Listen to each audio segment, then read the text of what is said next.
말씀은 시편 1편 1절 2절 말씀입니다. 복 있는 사람은 악인들의 길을 따르지 아니하며 죄인들의 길에 서지 아니하며 오만한 자들의 자리에 앉지 아니하고 오직 여호와의 율법을 즐거워하여 그의 율법을 주야로 묵상하는도다. 네 가지의 길이라는 제목으로 말씀해 드리도록 하겠습니다. 길이라는 것은 가고자 하는 것을 안내해주는 통로가 되는 것을 압니다. 일반적인 명사로서의 길의 의미는 사람이나 동물 또는 자동차 따위가 지나갈 수 있게 땅 위에 일정한 너비의 공간이다라고 이야기합니다. 그러나 추상적 의미에서 길은 여러 가지 의미가 있습니다. 바른 길을 걸어가야 됩니다. 옳은 길을 걸어가야 됩니다. 또한 사람이 살아가는 삶의 길은 어떠한 길이 옳은 것일까요? 이런 여러 가지로 이야기할 때 길은 추상적인 의미로 이야기할 수 있습니다. 오늘 성경 본문에 기록된 1절, 2절에는 네 종류의 길에 대해서 시편 기자가 이야기하고 있습니다. 길이라고 이야기했을 때 시편 기자가 악인의 길이 있다, 죄인의 길이 있고 오만한 자의 길이 있다라고 이야기합니다. 네 번째, 하나님의 말씀을 즐거워하여 그 율법을 주야로 묵상하는 길, 이 길은 바로 구원의 길입니다. 오늘 그 네 가지의 길, 악인의 길, 죄인의 길, 오만한 자의 길, 구원의 길에 대해서 살펴보겠습니다. 첫째, 악인의 길이 있습니다. 악인이라는 것은 악한 사람을 이야기합니다. 사람에게 대해서 악하게 행동을 하는 것, 나아가서는 성경적으로 하나님에 대해서 악하게 행동하는 것, 생각하는 것, 마음 먹는 것입니다. 이런 성경적인 악한 것을 성경을 통해서 알아보는 것이 제일 좋습니다. 소돔과 고모라에 있었던 악인들에 대해서 살펴보겠습니다.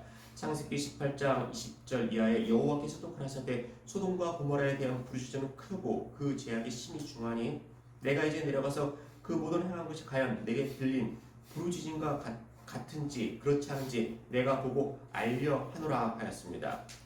소돔과 고모라에서 행하여지는 악한 소리가 하나님께 들리는 부르짖음과 같은지 알아보고 그것이 맞다면 그 성을 멸하겠다고 이야기하신 것입니다.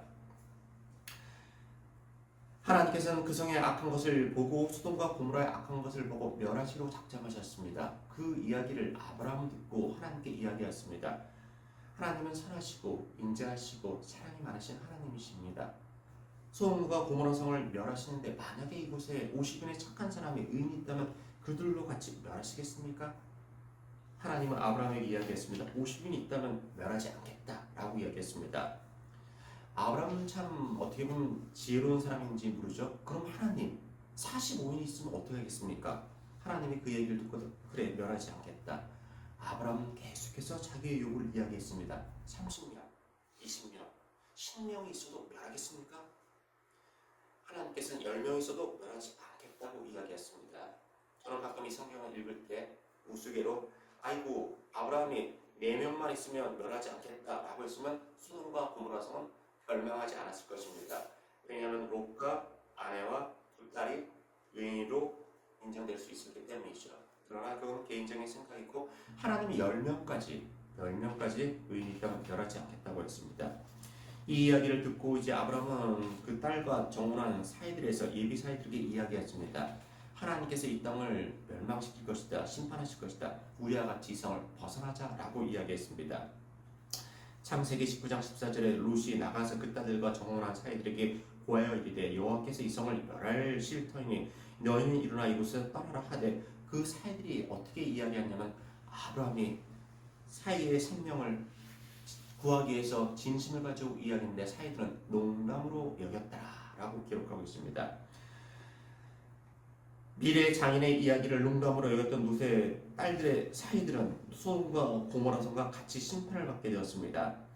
창세기 19장 24절에 여호와께서 하늘 곧 여호와께로 유황과 불을 비같이 소돔과 고모라에 내리사 그 성들과 온 들과 성에 거하는 모든 백성과 땅에 나온 것을 다 엎어 멸하셨더라 하였습니다. 저는 이것을 생각했을 때 유황과 불이 소돔과 고모라 성에 내린 것이 어떤 것인가라고 상상을 해보았습니다. 장마 때 비가 억수로 많이 내릴 때 그것이 불, 유황처럼 내린다고 생각을 해보십시오.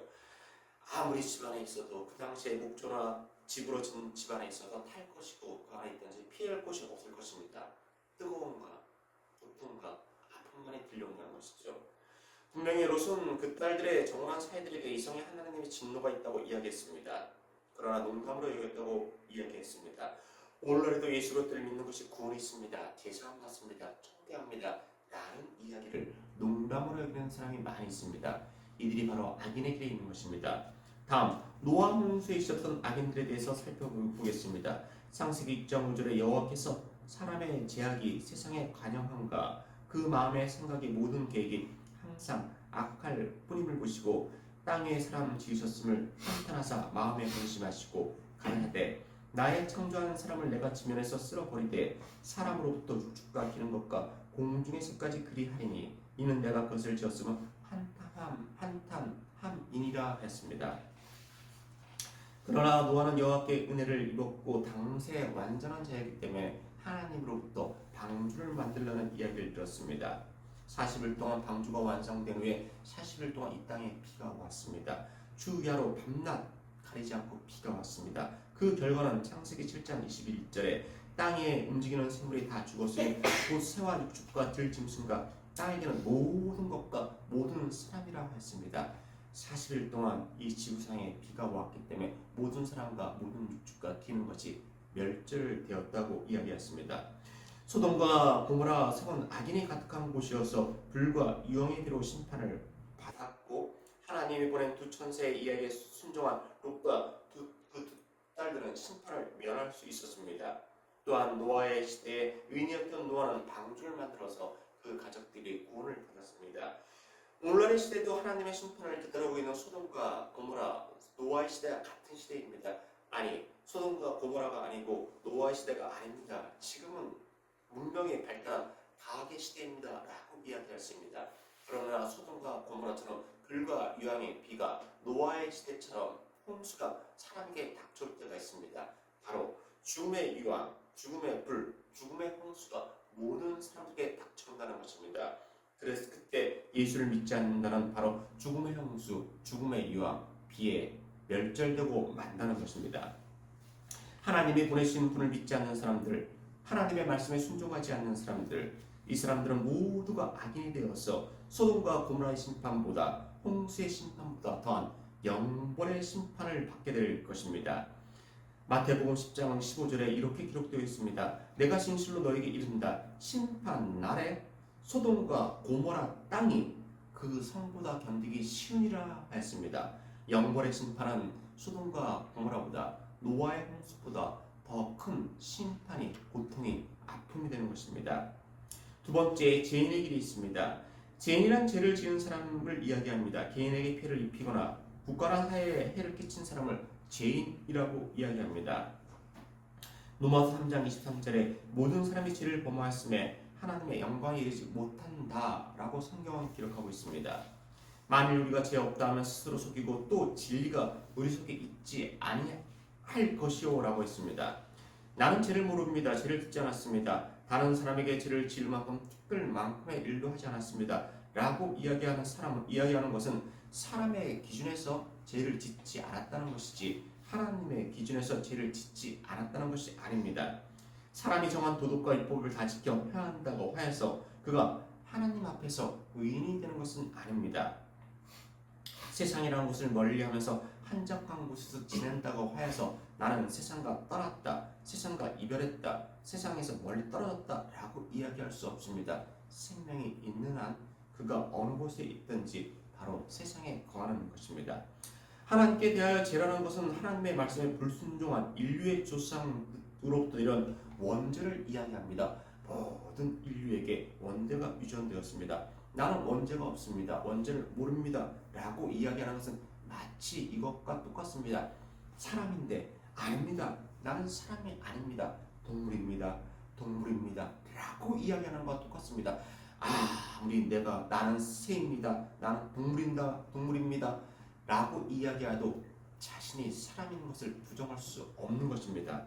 이렇듯이 모든 사람에게 원죄가 유전되었다는 것은 부정할 수 없는 사실이고 진실입니다.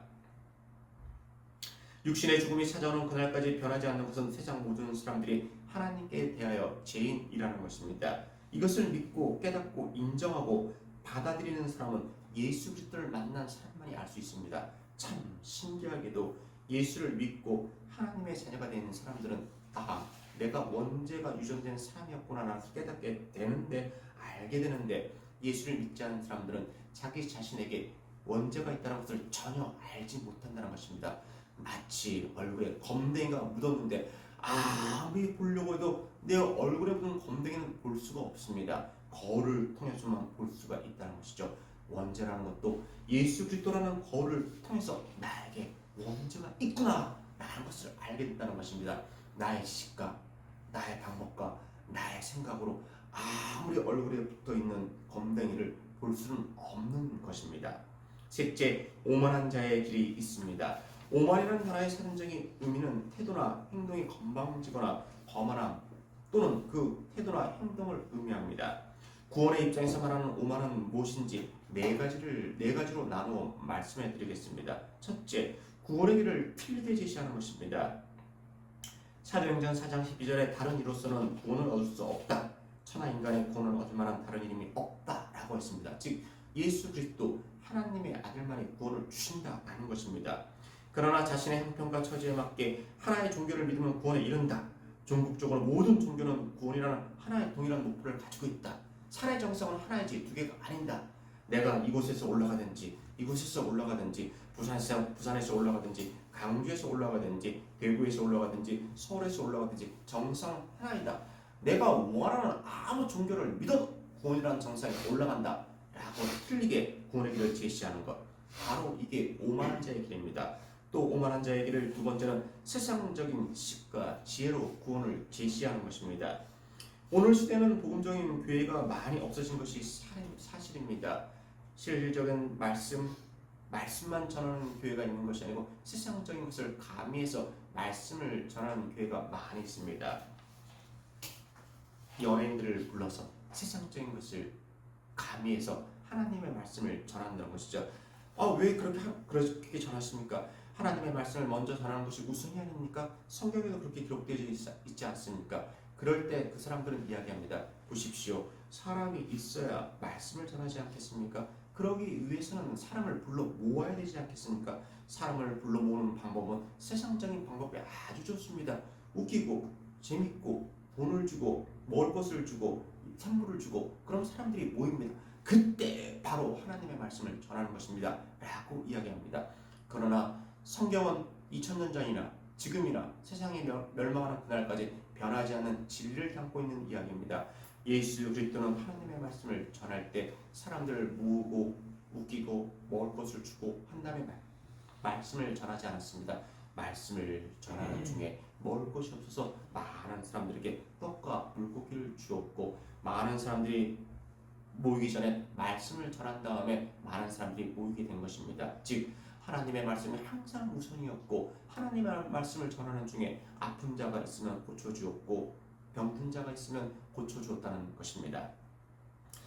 세상의 방법과 자신의 지혜와 지식으로 구원의 길을 제시하는 것, 세상의 방법을 가미하는 것, 바로 이것이 오만한 자의 길인 것입니다. 셋째, 오만한 자의 길 중에 하나는 구원이 없다고 이야기하는 것입니다. 세상을 살아가면서 내가 보고 듣고 배웠던 것을 앞세워서 구원이 없다라고 이야기합니다. 그러나 로마서 1장 10절에 창세로부터 그의 보이지 아니하는 것들 곧 그의 영원하신 능력과 신성이 그 만드신 만물에 분명히 보여 알게 되나니 그러므로 저희가 핑계치 못할지니라 하였습니다.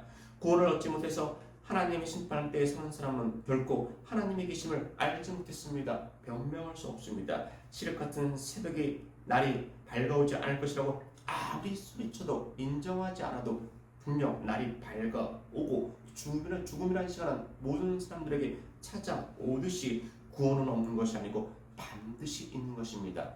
나는 내가 본 것만 믿습니다. 인정합니다. 나는 사람이 태어나는 것을 봤고 사람이 죽는 것만 봤습니다. 이 이상도 이하도 아닙니다. 사람이 사는 것은 바로 태어남과 죽음, 이것이 전부입니다 라고 이야기하는 것, 바로 이것이 구원이 없다고 이야기하는 것입니다. 내가 보고 듣고 경험한 것이 세상의 모든 것이지 내가 보고 듣고 경험하지 않은 것은 아닙니다 라고 이야기하는 것, 바로 오만한 자의 길이라는 것입니다. 넷째, 오만한 자의 길 중에 하나는 진리를 틀리게 가르치는 것입니다. 성경대로의 가르침을 가르치는 것이 아니고 자기들 나름대로의 진리를 변화시켜서 가르치는 것입니다. 바로 이것을 두 글자로 이단이라고 합니다. 구원받은 날과 시를 물은다면 구원받지 않은 사람이다. 구원받은 사람의 수는 정해져 있다. 구원은 단계가 있다. 구원은 여러 가지 과정을 거쳐야지 구원 얻을 수 있는 거다 라고 사람을 현혹하는 것입니다. 더 나아가면 사람을 세뇌시키는 것입니다. 그러한 사람들이 바로 오만한 자의 길 중에 하나입니다. 성경대로의 가르침은 로마서 10장 9절에 너가 만일 내 입으로 예수를 주로 시인하며 또 하나님께서 그를 죽은 자 가운데서 살리신 것을 내 마음에 믿으면 구원에 이른다. 로마서 10장 10절에 사람이 마음으로 믿어 의에 이르고 입으로 시인하여 구원에 이르니라 하였습니다. 복음은 구원받은 사람의 길을 이해시키고 길을 즐겁게 하는 것이 아니고 오직 성경 말씀대로 전하여서 구원에 이르게 하는 것입니다. 성경대로의 진리를 가르치는 것이 아닌 그릇된 것, 잘못된 것을, 거짓인 것을 진리처럼 가르치는 사람들, 이러한 사람들이 오만한 자의 길을 걷고 있는 것입니다. 이제 큰 네 번째, 하나님의 말씀을 주야로 즐거워해 묵상하는 사람, 바로 구원의 길에 대해 말씀해 드리겠습니다. 시편 1편 2절에 오직 여호와의 율법을 즐거워해 그 율법을 주야로 묵상하는 자로다.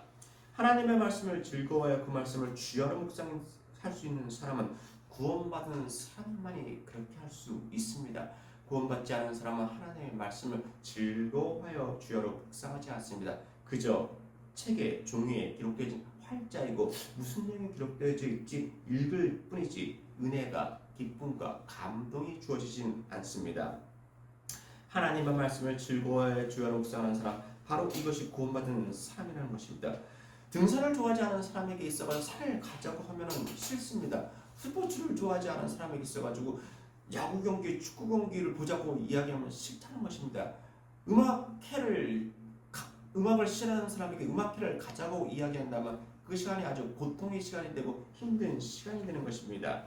내가 정말 하나님의 백성이 되었는가? 구원받은 자가 되었는가? 하나님의 자녀가 되었는가? 장차 천국에 가게 될 것인가? 라는 것을 알아보는 쉬운 방법은 하나님의 말씀을 읽어보는 것입니다. 하나님의 말씀을 읽을 때 그래, 맞아, 이 말씀이야. 은혜가 될 때, 기쁨이 될 때, 그건 개인이 느낄 수 있죠. 겉으로 드러나는 것이 아니고 그 말씀을 읽을 때 세상이 줄 수 없는 은혜와 감동이 나의 마음속에 밀려온다면 그 사람은 구원받은 하나님의 백성이 된다는 것입니다. 왜냐하면 여호와의 말씀을 즐거워하여 그 말씀을 주야로 묵상하는 자이기 때문입니다. 시편 119편 102절에 주께서 나를 가르치셨으므로 내가 주의 규례에서 떠나지 아니하였나이다.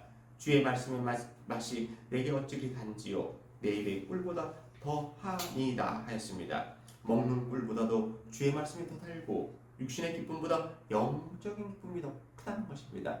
바로 구원받은 자에게 말입니다.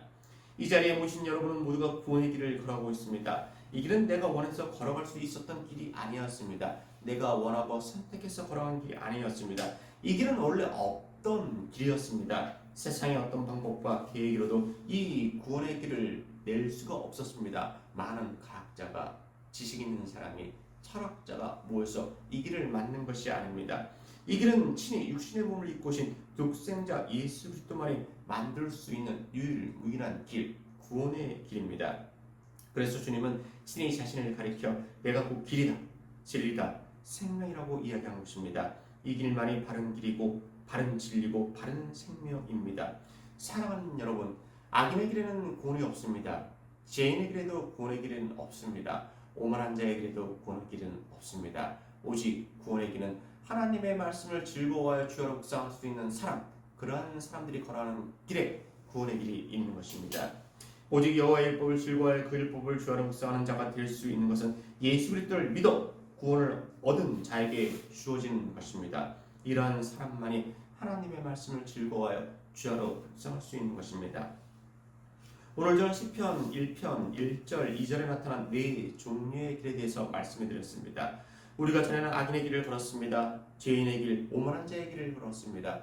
구원의 길을 걷기 전에 누구나 오만한 자, 죄인의 길, 악인의 길, 그 중에 하나의 길을 다 걷게 되었습니다. 한 개 이상의 길, 아니면 세계의 길을 다 걷게 되어 있다는 것이죠.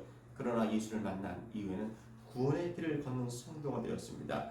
항상 이 큰 구원을 주신 분께 감사하시며 이 큰 구원을 때가 때를 얻든지 못 얻든지 나의 가족을 위해, 나의 친척을 위해, 내가 아는 사람을 위해서 전하시기 바랍니다. 그러면 장차 천국에서 구원의 길을 걸어간 이들이 기쁨으로 만날 수 있다는 것입니다. 사랑하는 여러분이 이 길을 잘 걸어가시고 천국에 도착하는 그날까지 완주하시기를 주의 이름으로 소망하겠습니다. 기도하겠습니다.